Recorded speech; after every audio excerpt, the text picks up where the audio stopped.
Hi. Maths ద్వారా మనం real లైఫ్లో ఎన్నో మంచి విషయాలు నేర్చుకోవచ్చు.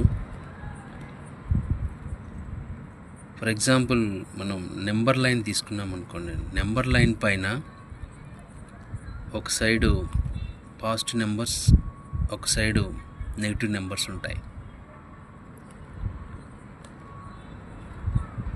వాటినే పాజిటివ్ ఇంటీజర్స్, నెగిటివ్ ఇంటీజర్స్ అంటారు. సో మనం ఒక సైడ్ తీసుకున్నట్లయితే పాజిటివ్ ఇంటీజర్స్ తీసుకుంటే 1, 2, 3, 4 అలా అవి ఒక్కొక్క డిజిట్ ఇంక్రీజ్ అవ్వుకుంటూ సో వాటి వాల్యూ ఇన్ఫినిటీ వరకు వెళ్తుంది. అలాగే నెగిటివ్ ఇంటీజర్స్ని కూడా తీసుకుంటే, నెగిటివ్ నెంబర్స్ తీసుకుంటే సో అవి కూడా వాటి వాల్యూని 1 by 1 యాడ్ చేసుకుంటూ వాటి యొక్క విలువ ఇన్ఫినిటీ వరకు రీచ్ అవుతుంది. అంటే ఇక్కడ మన జీవితంలో మనం వేసే మన యొక్క లక్ష్యం కోసం వేసే అడుగు ఏదైతే ఉందో, ఒక్కొక్క అడుగు అయినప్పటికీ మనం రోజు ఒక మంచి మార్గంలో, మనం చేసే పని కోసం వేసే అడుగు మంచి మార్గంలో ప్రయాణిస్తే సో మన యొక్క అనుకున్న లక్ష్యాన్ని చేరుకోవచ్చు. అది ఎంత పెద్దదైనా చేరుకోవచ్చు.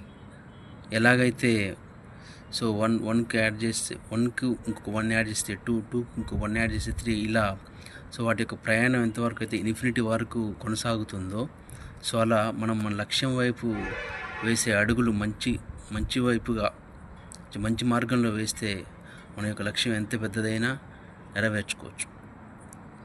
సో ఆ క్రమంలో మనం 1-2 మిస్టేక్స్ చేసినా తప్పులేదు, 1-2 అడుగులు వెనుకకేసినా తప్పులేదు.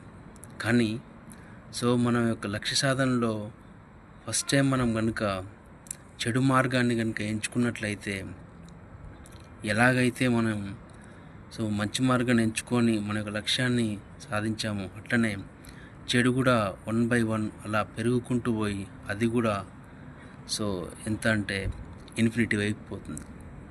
సో అప్పుడు మనము మన యొక్క జీవితం ఒక అధోగతి పాలవుతుంది. అలాగే ఇంకో విషయం కూడా నేర్చుకోవచ్చు మ్యాథ్స్ నుంచి. ఏంటంటే మన యొక్క విలువ ఎంత మంచి వాళ్ళైనా సరే ఒక చెడ్డవాడితోటి సహవాసం చేస్తే వాడు చెడ్డవాడుగానే మిగిలిపోతాడు. అంటే వాడిని కూడా చెడ్డవాడిగానే ట్రీట్ చేస్తాం. ఎలాగంటే ఎంత పెద్ద నెంబర్ అయినా ఒక నెగిటివ్ మైనస్ నెంబర్ పక్కన కనుక ఉన్నదనుకోండి సో దాని వాల్యూ కూడా తగ్గిపోద్ది. అలాగే సో మనం ఎంత మంచోళ్ళమైనా సరే చెడ్డవాళ్ళతో సహవాసం చేస్తే మనల్ని కూడా చెడ్డవాళ్ళలాగానే ట్రీట్ చేస్తాం. సో మీకు నచ్చితే గుడ్ అని కామెంట్ చేయండి.